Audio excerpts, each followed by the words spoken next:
Hello and welcome. You're watching BW Business World. I am Utkarsh Agarwal. Today I'm here at the Indian Business Literature Festival where business meets wisdom. Today here I'm joined by Sonu Bhasin, writer of Entrepreneurs Who Built India, Gujarmal Modi. Yeah. Thank you so much for joining us here. Thank you for having me. And why did you decide to write this book and how did you resonate with it?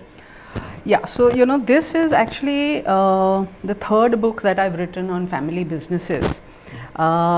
This is the first of the series, which is Entrepreneurs Who Built India. Now, the reason that I write about family businesses is because I work in the area of family businesses. And I believe that family businesses or family business owners are the unsung heroes of Indian economy. We know that they exist around us, but we don't give them the acknowledgement that they deserve. And they also have special issues in the family that are often not discussed. So through my writing, I do want to bring out the success stories of various family business owners. And in particular, the Entrepreneurs Who Built India is a series that showcases entrepreneurs who existed before liberalization, even before independence, and they actually set the foundation for the Indian industry as it exists today. Okay, so we can expect more entrepreneurs. You'll be writing Yes, books upon yes, yes. I've just submitted my second manuscript to HarperCollins. It is the story of Lala Shriram, DCM. His name is associated with DCM, and there are many more that are going to come. So how did you begin your research and what were the challenges you faced while writing this one particularly? So, the challenges that exist for writing this series, The Entrepreneurs Who Built India, are very different from the others that I have written, because they are about people who are still alive and they are still in the business. So it's easy to go and talk to them and it's easy to go and talk to people who know them, their friends, relatives, etc. But for people like, say, Gujarmal Modi or Lala Shriram, they're no longer alive. And a lot of their contemporaries are also no longer alive. Yes. So I have to go through archives which exist but in a very, very unorganized manner, and also talk to family members and rely on their memories, because for some it is the third generation that I speak with, and their memories are passed down from what they have heard from their previous generation.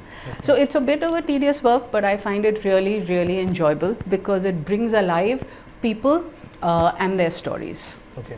So as a writer, from your first book to this third one, how is your writing process changed? And Fourth book. Yes. So this fourth one, so how is your writing process changed? So, I've been actually writing since I was 12 years old. My first story was published in a magazine called Champak, which used to exist. You won't know, you're too young. It used to exist in the 60s, 70s and even 80s. So in early 70s was my first story, and I remember I got a princely sum of 20 rupees for it, which was a huge amount in those years. And then I continued writing as a child, as a teenager, in Children's World and other magazines. And then I wrote for the Pioneer, for the Financial Express. So I continued writing, but I'd never written a book. And I was a little apprehensive when I was writing my first book. But as I started writing, I discovered that it's no different. I mean, it's like cooking. If you can cook something, the ingredients are the same. You just need to maybe tweak a little to get another cuisine from it. So book is a different medium than an article, but the essence of writing is the same. I love to tell stories, and that's what I do. Okay, so I've read Champak's and I'm not too young. So. Okay. Yeah, so but in this age of digital era where we see most children reading books on Kindle now and on screen, so how do you see this, the feel of papers and the feel of digital screens? How do you see this? Yeah, so I'm old school. I love having a book in my hand, and I love going to libraries and just looking and just browsing through books.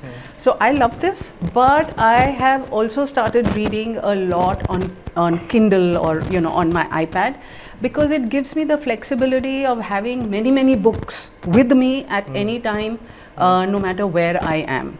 But nothing beats this. The feel. Yeah. Okay. So if I could ask the one last question, one key takeaway from this book for the readers, what would it be? So one key takeaway from, I guess, not only this book, but every book that I write or will write about family business owners is that